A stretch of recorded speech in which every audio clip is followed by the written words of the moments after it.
Haciendo un breve resumen de lo que hemos visto y por qué lo estamos viendo de esa manera, en ese orden, nosotros llegamos a una conclusión de que Dios se ha revelado a través de la Escritura, ¿cierto? Y llegamos a la conclusión de que la Escritura, la palabra de Dios, pues es un escrito, es un libro, pero pues no es cualquier libro. Pero eso no significa que debamos descifrar mensajes ocultos como el código da Vinci o numerología oculta, no.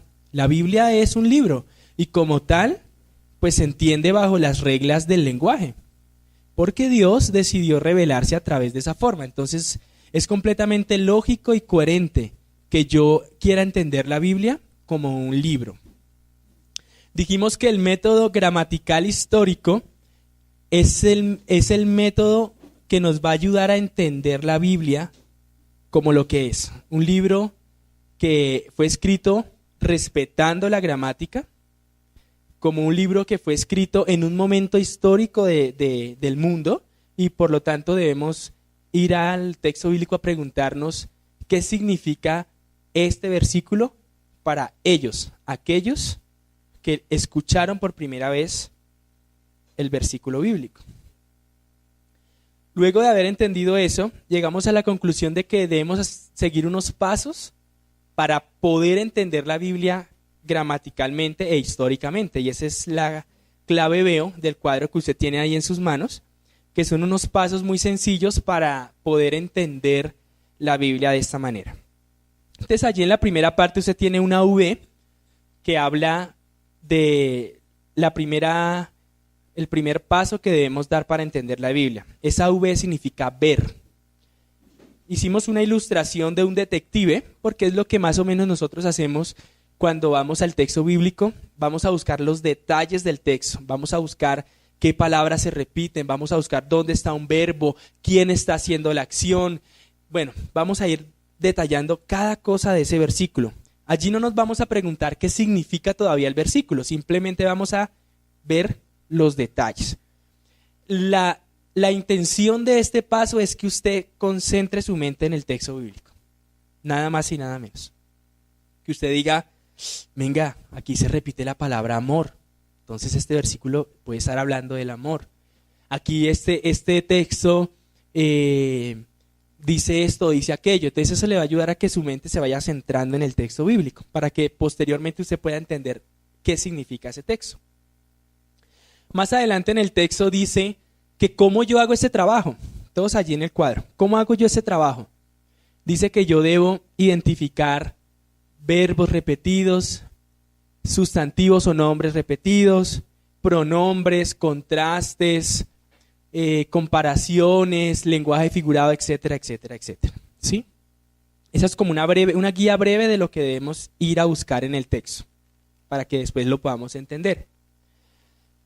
Hace 8 días hablamos de verbos y sustantivos. Dijimos que los sustantivos o nombres son aquellas palabras que se utilizan para nombrar las personas, animales o cosas, ¿sí?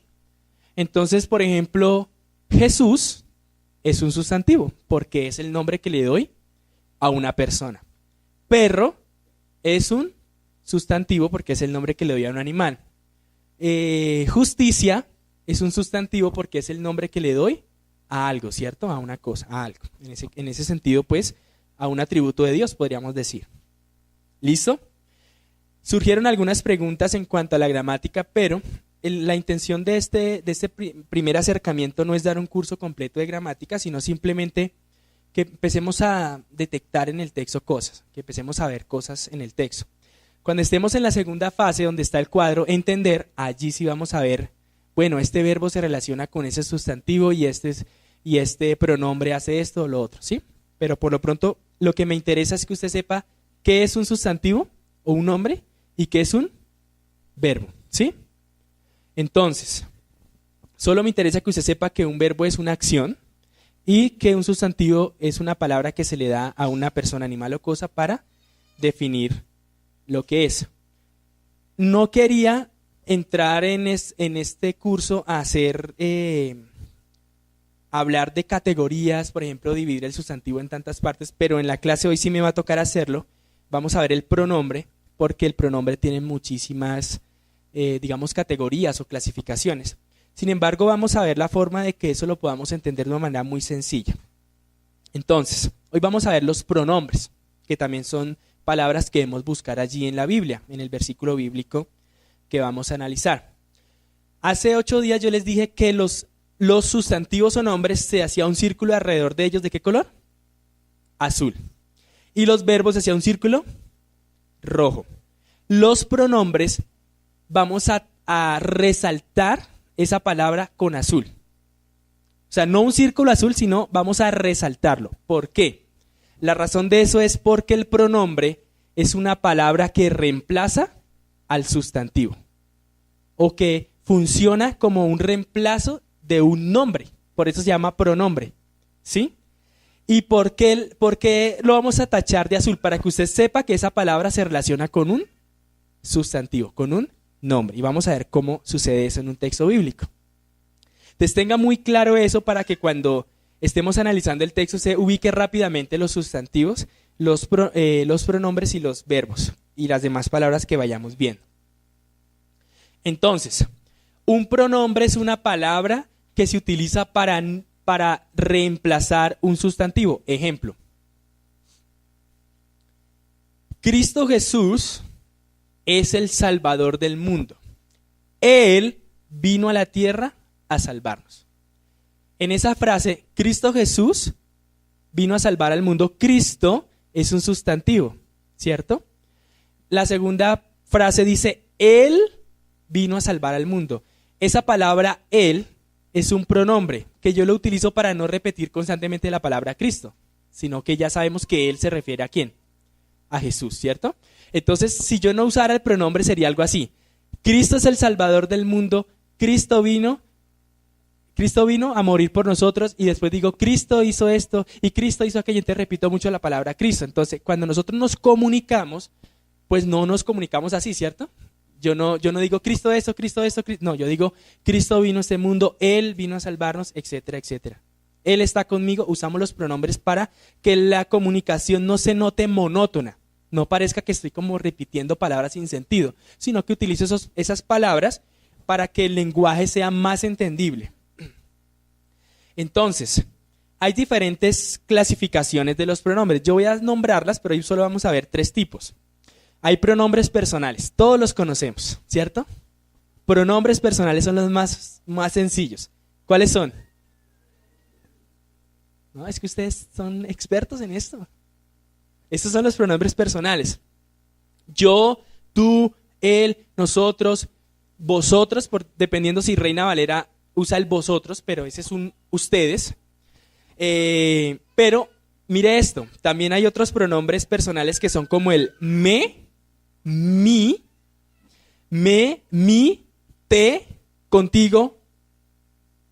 Esos también los usamos. Entonces yo puedo decir, cuando estaba en la casa te llamé. Ese te, ¿a quién se refiere? Pues a la persona, es como un tú o un usted, ¿cierto? Pero es un pronombre personal.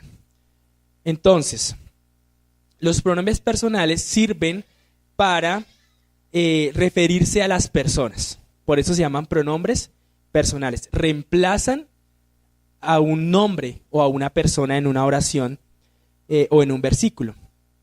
En este curso vamos a hacer referencia a esta palabra, oración gramatical. ¿Y qué significa una oración gramatical? Bueno, es simplemente una pequeña frase que tiene sentido y le decimos gramatical porque pues viene del lenguaje. Y en la Biblia vamos a encontrar versículos que están compuestos por oraciones gramaticales. Entonces, tenemos los pronombres personales, que son los siguientes. Yo, me, mi, conmigo, tú, te, contigo o usted, él o ella, nosotros o vosotros, o también ustedes, vosotros o ustedes, ellos o ellas, etcétera, etcétera. ¿Sí? Entonces, esos pronombres personales nos van a servir para identificar las personas. Vamos a ir a Génesis capítulo 3, versículo 9.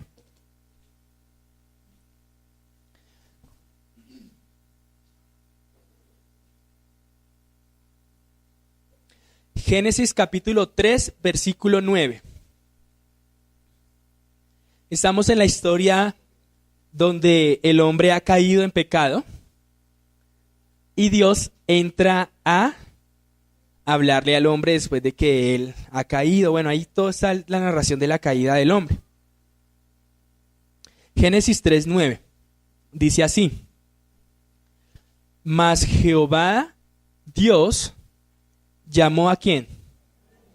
Y le dijo: ¿dónde estás tú? ¿Sí nota el pronombre allí? Tú.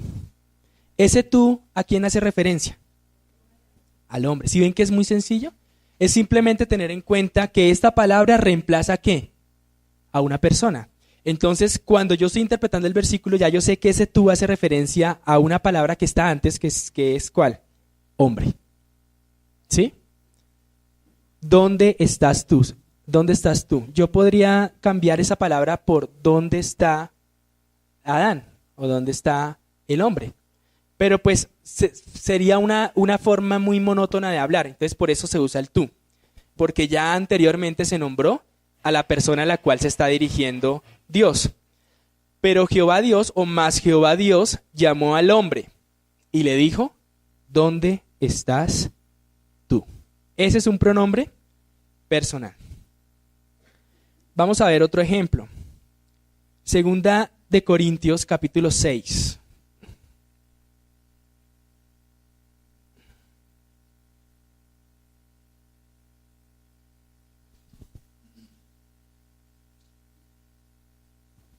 Segunda de Corintios, capítulo 6, verso 16. Pablo está hablando acerca de las sociedades o de unirse con cosas paganas, de unirse con el mundo. Y en el versículo 16 dice lo siguiente. Es una pregunta. ¿Y qué acuerdo hay entre el templo de Dios y los ídolos? Luego hay una afirmación. Porque ¿qué? Vosotros sois el templo del Dios viviente, como Dios dijo, etcétera, etcétera, etcétera. ¿Sí notan ese vosotros allí? Aquí una nota importante aquí es lo siguiente: como las traducciones bíblicas se hicieron en determinadas épocas, pues la Reina Valera utiliza el español antiguo. Ese vosotros nosotros no lo utilizamos. Nosotros decimos ¿qué? Ustedes. Entonces Pablo le está diciendo a los corintios que ellos son, que ustedes corintios son el templo de Dios. Amén.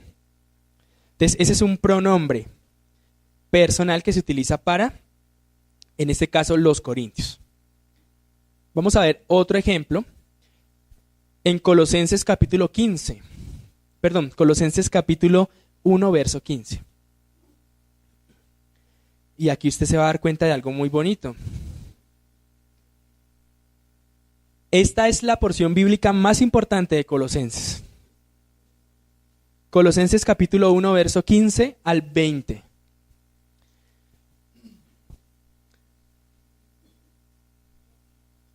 Sí, 1:15. 1:15, capítulo 1, verso 15 al 20.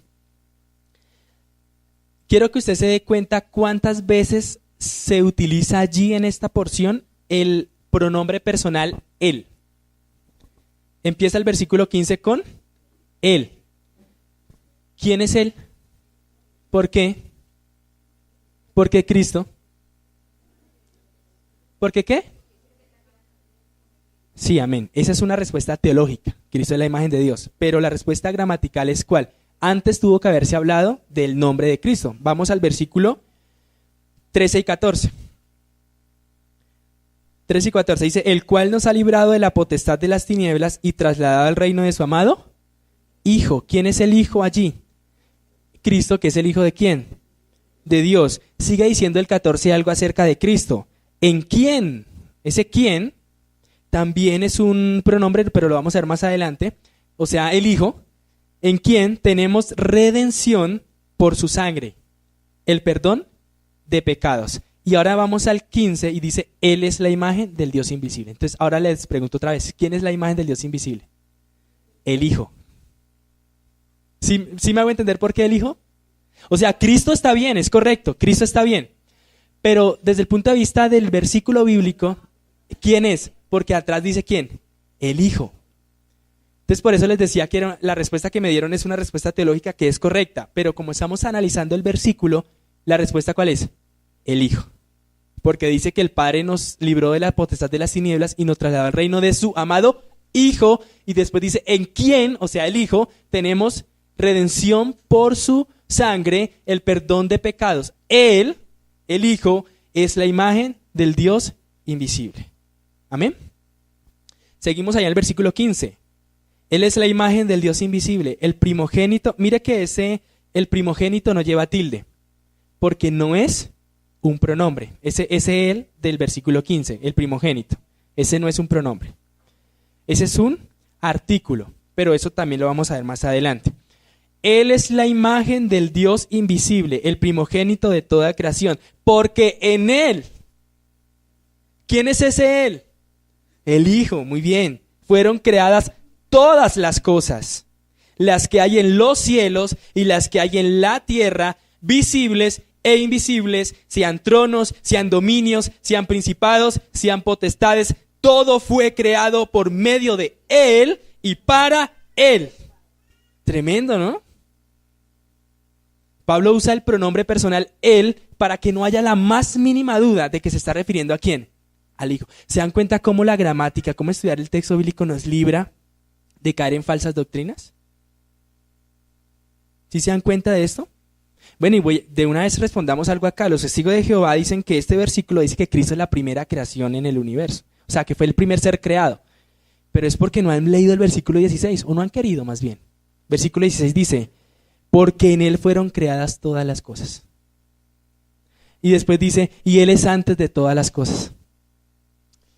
Bueno, yo creo que ellos están muy mal. Vamos a ir al versículo 16 al final, dice, todo fue creado por medio de ¿quién? De Él. Tú no puedes ser algo creado y al mismo tiempo todo ser creado por medio de ti. Cristo es el Rey Supremo de la creación. Él es el sustento, el medio, el fin, la base, todo lo que soporta la creación. Es el Rey del universo. Versículo 16 al final. Todo fue creado por medio de Él. ¿Y para quién? Para Él. Todo lo que existe fue creado ¿para quién? ¿Para Él?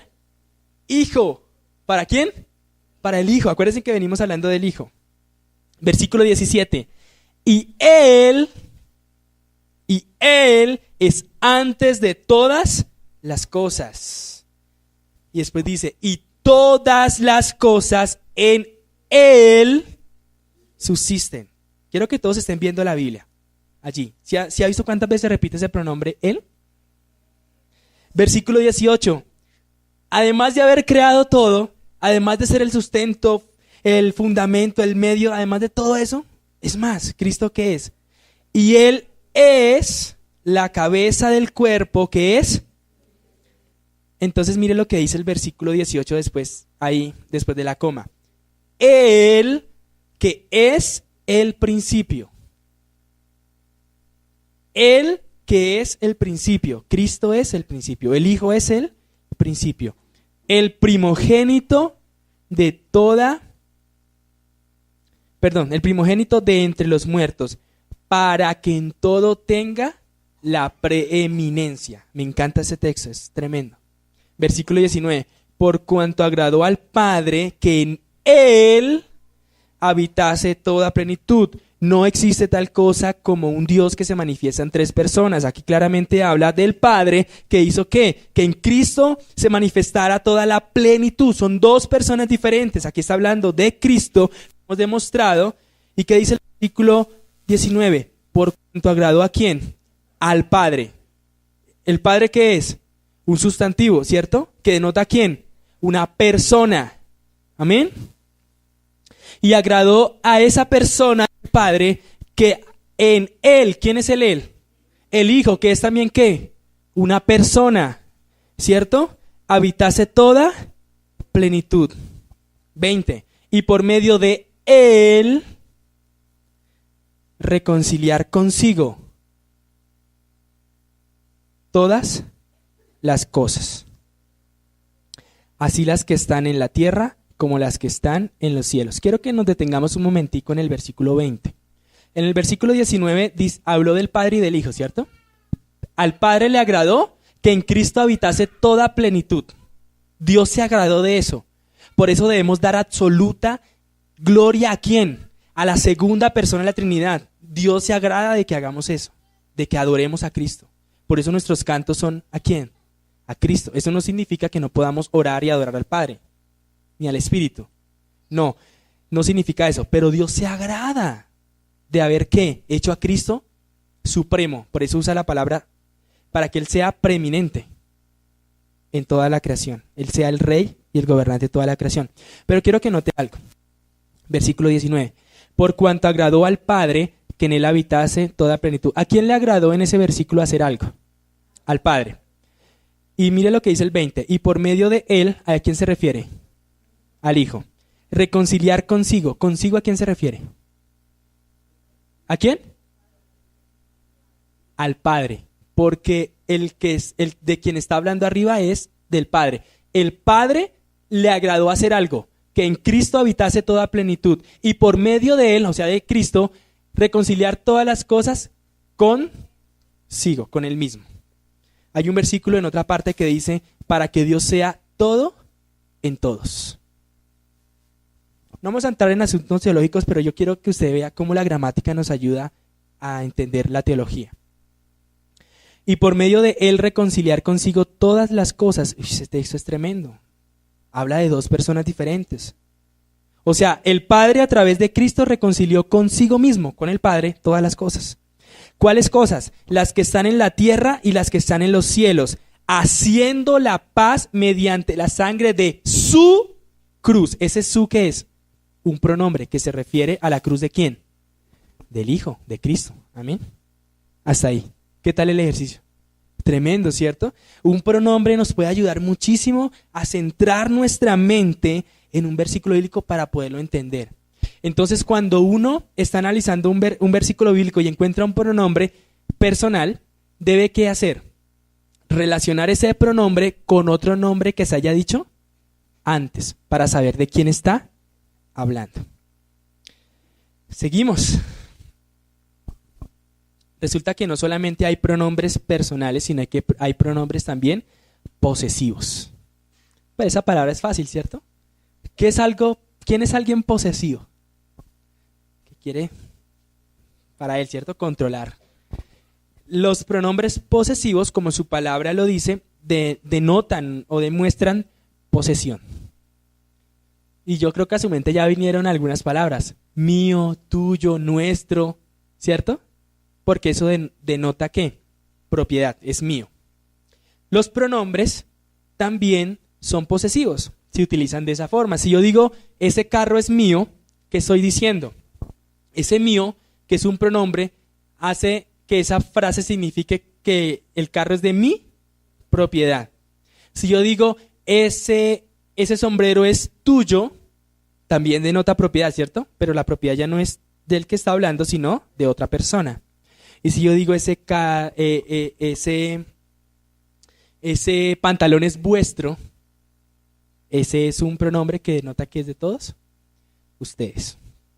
Uso esa palabra vuestro porque como todos leemos la Reina Valera, pues vamos a encontrar esas palabras. Si usted lee una versión más moderna como por ejemplo, la Nueva Versión Internacional o la Reina Valera actualizada, pues usted no va a encontrar ese lenguaje, va a encontrar ustedes, no va a encontrar vuestros, sino de ustedes, etcétera, etcétera. ¿Sí?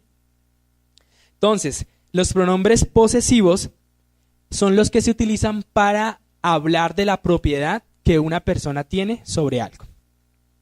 Vamos a ver un ejemplo. Deuteronomio capítulo 3, verso 4.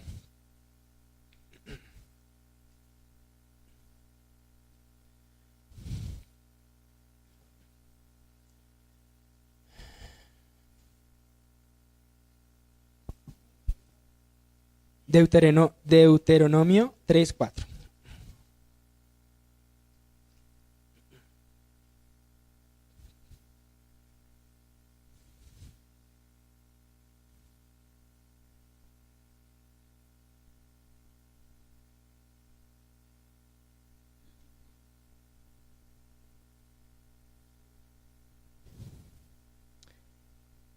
Dice el versículo 1 de Deuteronomio 3, volvimos pues y subimos camino de Basán,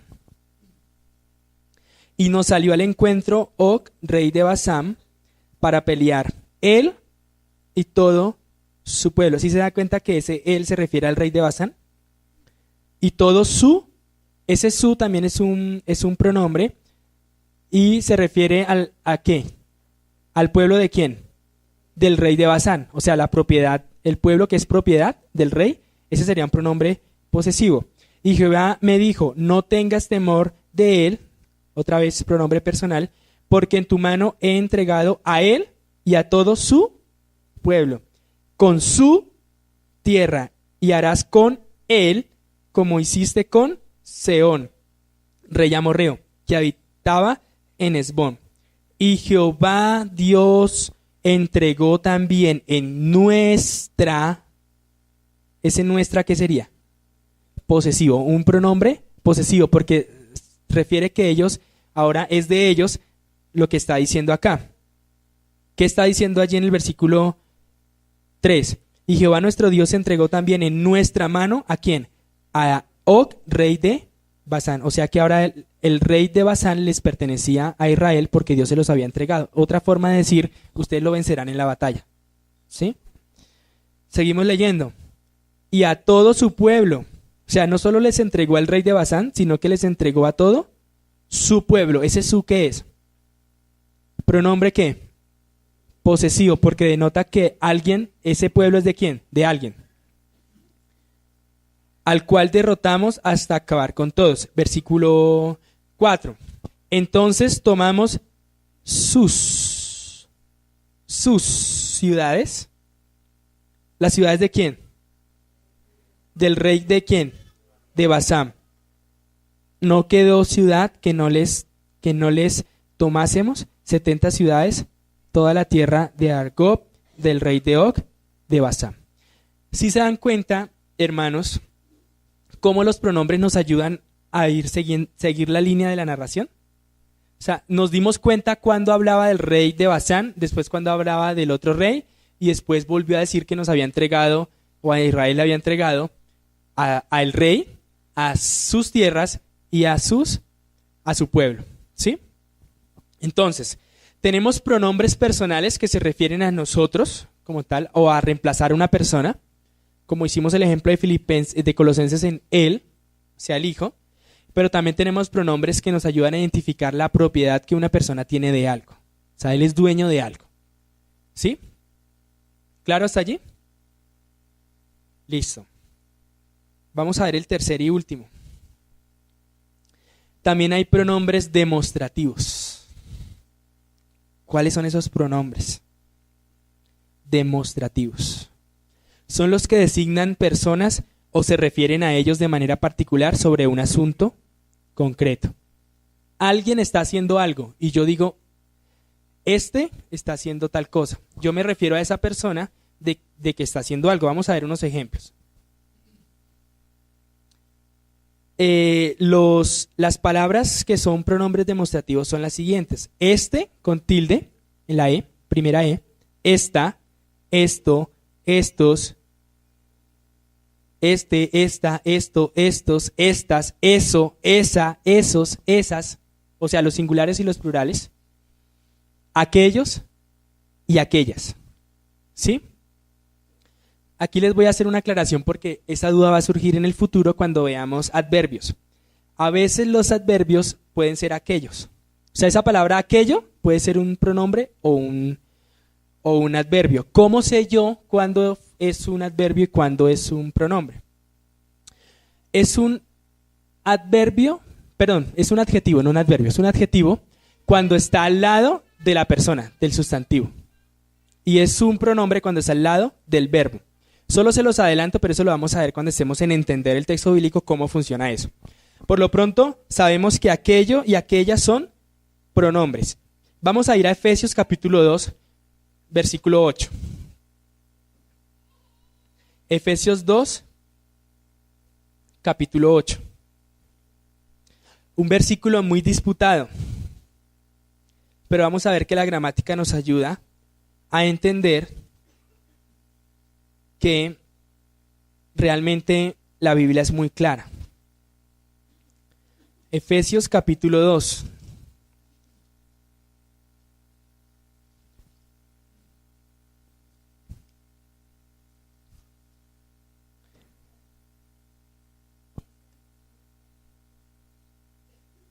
Dime. ¿El del posesivo? Igual, con color azul. Todos tachadito, color azul. O sea, no círculo, sino lo tachas o lo resaltas. La idea con resaltarlo de color azul, o sea, el mismo color del sustantivo, es que nos demos cuenta que ese pronombre hace referencia a una persona. Entonces, en la mente digamos azul, azul, entonces me voy a ir a buscar la otra persona para ver de quién está hablando. ¿Sí? Esa es la idea. ¿Sí? Dime. También, porque también hace referencia a personas. Y vamos a ver. Resulta que algunos grupos, hay dos grupos cristianos, unos que creen que la fe, yo puedo tener fe para creer en Cristo y ser salvo, y otros que dicen que yo no puedo tener fe, sino que esa fe me la da Dios. En otras palabras, Dios me salva, o sea, dependemos totalmente de que Dios nos salve. Entonces hay dos sistemas teológicos, unos que dicen, no, el hombre puede creer en Cristo y todos tienen oportunidad de creer, y si alguien quiere creer, puede creer. Este versículo que vamos a ver se usa mucho para debatir sobre eso, si la fe proviene del corazón del hombre o si Dios coloca esa fe en el corazón para que esa persona crea. Vamos a ver ese versículo. Efesios capítulo 2, verso 8. Dice lo siguiente: porque por gracia ustedes son, ¿sí se dan cuenta del sois ahí? Ustedes son salvos por medio de la fe. Y esto no de vosotros, pues es don de Dios. Esa palabra esto es un pronombre demostrativo, porque se refiere, en este caso, a algo que está sucediendo allí. Vamos a explicar todo eso en detalle. En primer lugar dice Pablo aquí, porque por gracia sois salvos. Como ustedes saben, la gracia y las obras en la teología de la Biblia son dos cosas completamente ¿qué? Opuestas. Si es por gracia, no es por obras. Y si es por obras, no es por gracia. De otra manera, la gracia ya no sería gracia. Y si es por gracia, no es por obras. De otra manera, las obras no serían obras. O sea, hay una oposición absoluta entre la gracia y las obras. ¿Qué significa esto? Pablo usa dentro de sus cartas una ilustración para esto. Él dice, al que trabaja no se le cuenta su salario como gracia, sino como deuda. En otras palabras, cuando usted trabaja todo un día y el jefe le va a pagar su sueldo, al final del día, usted espera que él muy amablemente le pague. Usted sabe que le tiene que pagar porque usted trabajó. Usted sabe que le tiene que pagar. Usted trabaja para que le paguen, ¿cierto? O sea, el dinero que usted recibe es la retribución. ¿Por qué? Por haber trabajado. Pero ¿qué pasa si usted un día no trabaja, no hace nada, y su jefe lo llama, venga, y le paga un sueldo y se lo paga doble? ¿Usted se merece eso? ¿Qué es? Gracia. ¿Amén? Este versículo dice eso, porque por gracia, versículo 8, sois salvos. Bueno, ¿cómo somos salvos por gracia? ¿Qué sigue diciendo el versículo? ¿Por cómo? O sea que está conectada el recibir la gracia de Dios y la fe. No se pueden separar. Somos salvos por gracia, por medio de la fe. ¿Amén? ¿Gracia es masculino o femenino? ¿Gracia qué es? Femenino, ¿cierto? Fe es ¿qué? ¿Uno dice el fe o dice la fe? ¿Qué es? Femenino. ¿Esto es masculino o femenino? Entonces, Pablo ni se está refiriendo ni a la gracia ni a la fe en particular. ¿Por qué? Porque son femeninos y esto es un pronombre demostrativo que debe coincidir en el género, ser femenino. Entonces, ¿a qué se refiere Pablo con esto? En el versículo 8 dice, y esto no de vosotros. Otra traducción puede decir, y esto no proviene de ustedes. Pero, ¿qué es esto? ¿La fe o la gracia? No, ser salvos. Ser salvos. Porque vosotros, por gracia que sois salvos. Ahora, desde el punto de vista gramatical, ahora sí podemos vincular la gracia y la fe. Por gracia sois salvos por medio de la fe. ¿Y esto qué? El ser salvos por gracia, por medio de la fe, no proviene de ustedes. O sea que ni la gracia, ni la fe, ni el ser salvos, ni nada proviene de ¿quién? De nosotros. ¿Sí se dan cuenta cómo un pronombre es tan importante en la interpretación? Entonces algunos quieren decir, no, esto es la fe. Sí, incluye la fe, pero primero, antes de incluir la fe, incluye ¿qué? La gracia, ¿no es que la fe fluye de la gracia? Somos salvos por gracia, por medio de la fe. La fe es un medio. Amén. Ese es un pronombre personal. Versículo 10. Porque somos hechura. ¿Hechura de quién? Ese suya es ¿qué? Un pronombre, ¿cierto? Que dice que somos nosotros propiedad de quién? De Dios. Creación, creados en Cristo Jesús para buenas obras, las cuales Dios preparó de antemano para que anduviésemos en ellas. ¿Qué es? ¿Pronombre qué? Personal, plural. Yo, tú, él, ella, o ellos, o ellas, ¿sí? Entonces, ellas, ¿a quién se hace referencia? A las obras que Dios preparó de antemano. Sencillo, ¿no?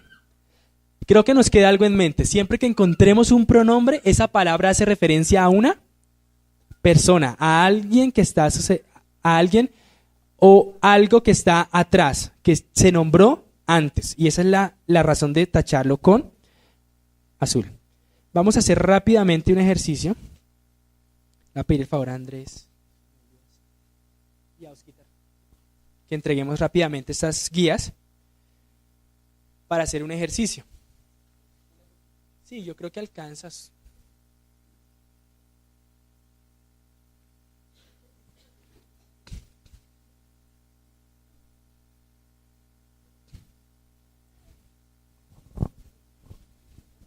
Fácil, ¿no?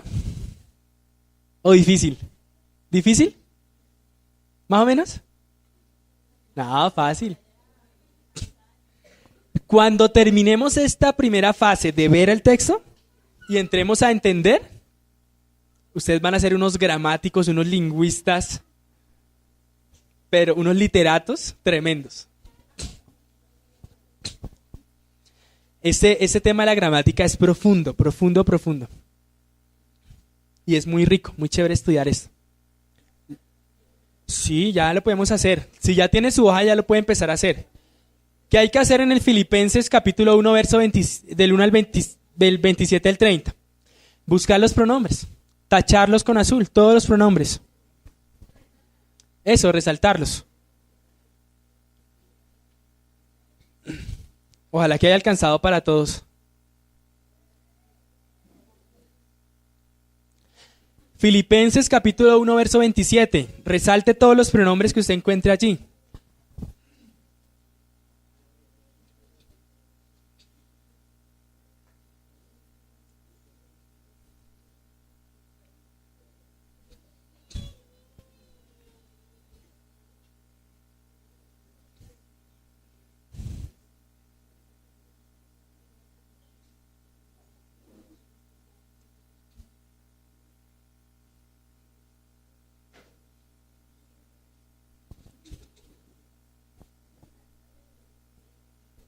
Bueno, versículo 27. ¿Qué pronombre está allí en el versículo 27? ¿Cuál? ¿Y cuál otro? Vosotros. En el 27, ellos. Que estéis firmes en el... ¿En el 27 solo está vos y vosotros? Listo. En el 20, ¿quién dijo este en el 27? ¿Cuál?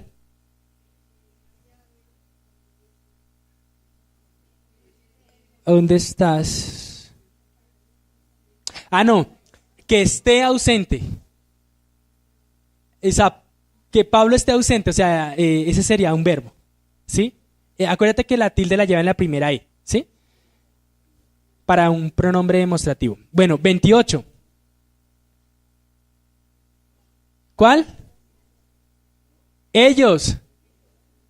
Dice el versículo, en nada estén intimidados por los que se oponen, que para ellos, o sea, los que se oponen, ciertamente es indicio de perdición, mas para vosotros de salvación. Ese vosotros también es un pronombre. ¿Y hace referencia a quiénes? A ellos, a los filipenses. Y sigue diciendo el 28, mas para vosotros de salvación. Y esto de Dios, esto, ¿qué es esto? ¿Qué es esto? Mire lo que dice todo el versículo 28. Y en nada intimidados por los que se oponen, que para ellos ciertamente es indicio de perdición. O sea, el oponerse a los creyentes es un indicio de perdición. Sigue diciendo, mas para vosotros de salvación. O sea, si se están oponiendo a ti es porque tú eres un creyente. ¿Y esto qué? No. Que se opongan la oposición, ¿sí? O sea, el acto de oponerse a los creyentes. Y esto de Dios. O sea, ¿qué es esto? Que las personas se opongan a los creyentes es un indicio de que ellos son ¿qué? Están perdidos, incrédulos. Y después dice, pero para vosotros de salvación. O sea, que se opongan a ti es un indicio de salvación. Y esto, el acto de que se te opongan a ti, viene de ¿quién? De Dios. Hay dudas ahí, veo caras confundidas. ¿Sí? ¿Sí? Bueno. ¿Salvación es masculino o femenino? ¿La salvación o el salvación? Es femenino. ¿Y esto es masculino o femenino? Entonces esto no puede referirse a salvación. Si dijera, ¿y esta de Dios? Esta sí sería salvación, porque ya se nombró el pronombre ¿qué? Perdón, el sustantivo salvación. Y esta haría referencia a que esa salvación también viene de Dios.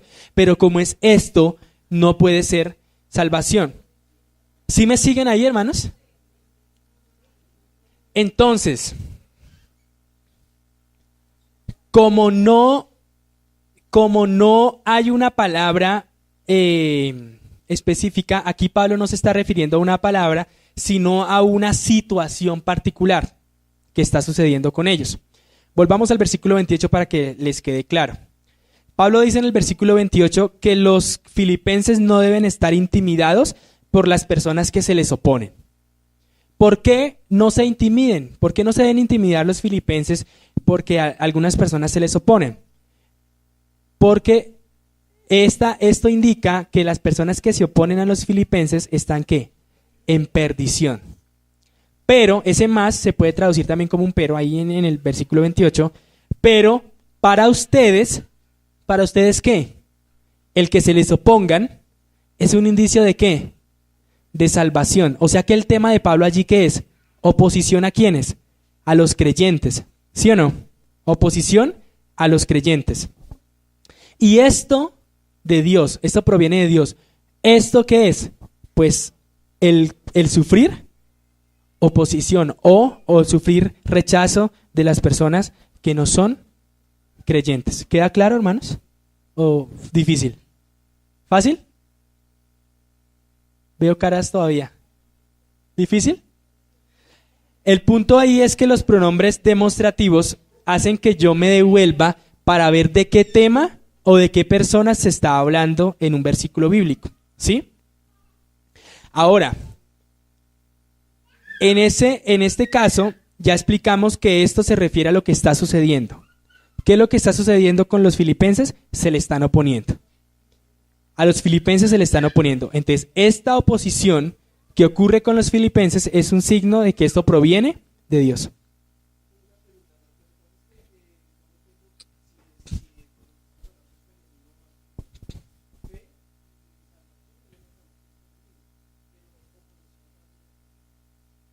Sí, pero como es un tema, no es una palabra específica, cuando hicimos el ejemplo allá en Efesios 2, dijimos que si hubiera dicho, y esta no de vosotros, esta obviamente se referiría a la fe, ¿sí?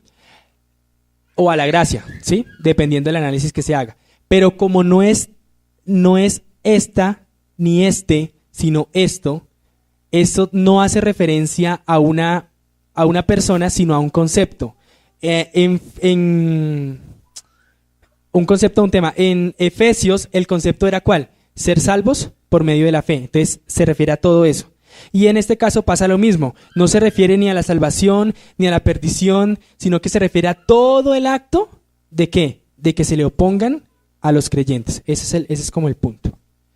Hermanos, versículo 29. Porque a vosotros os es concedido a causa de Cristo, no solo que creáis en... O sea que ese él, ¿a quién se refiere? A Cristo. ¿Sabe qué podría hacer usted cuando está haciendo observaciones? Ese él, usted le hace una rayita y lo conecta con Cristo. Con eso usted de una vez sabe que se refiere a Cristo. Sigue diciendo el 29, sino que también padezcáis por él. Sin querer, este versículo habla también de que la fe proviene de Dios. No lo había visto, pero vea. Dios nos ha concedido que creamos en Cristo. ¿Sí se dan cuenta? Pero no lo había visto, pero sí, habla de lo mismo. Y también nos ha concedido que padezcamos por él. 30. Teniendo el mismo conflicto que habéis visto en mí. ¿Ese mí es qué? Sí. Y ahora oís que hay otro pronombre allí, ¿cierto? Amén. En mí y mí, ahí en el versículo 29. 30, sí. Bueno. Juan 1:1-5, rápidamente. En el principio era el verbo y el verbo era con Dios y el verbo era Dios. Este es un pronombre demostrativo. En el versículo 2, la primera palabra, que se refiere ¿a quién? ¿A quién? Al verbo. Este era en el principio. ¿Sí ven que ahí no usa la palabra verbo, sino que se refiere a el anterior que ya había nombrado? Este era en el principio con Dios y todas las cosas por él. ¿A quién se refiere? Al verbo. ¿Dudas? ¿Dudas allí? ¿Alguien tiene una duda allí? Por él fueron hechas. Y sin él, otra vez él, nada de lo que ha sido hecho fue hecho. En él estaba la vida y la vida era la luz de los hombres. Dime. Sí, está hablando de Cristo, pero usa la palabra verbo para referirse a él. Versículo 5. Aquí quiero que noten algo. La luz en las tinieblas resplandece y las tinieblas no prevalecieron contra ella. ¿Ella qué es? Un pronombre. Entonces, ¿a quién se refiere que las tinieblas no prevalecieron contra ella? A la luz. La luz que inicia el versículo 5. ¿Sí? O sea, ella se refiere a la luz. O sea, las tinieblas no prevalecieron contra la luz. Pero usa el pronombre ella para no ser redundante. ¿Listo? ¿Qué tal? Tranquilos que vamos a seguir haciendo muchos ejercicios. Por ejemplo, algo que usted puede hacer en casa con esta hoja. Y hágalo. Identifique cuántas veces el verbo ser se repite en este versículo. En el principio era el verbo y el verbo era con Dios. Versículo 2, era en el principio. Haga ese ejercicio. Y haga el ejercicio de cuántas veces se repite verbo y cuántas veces se repite luz.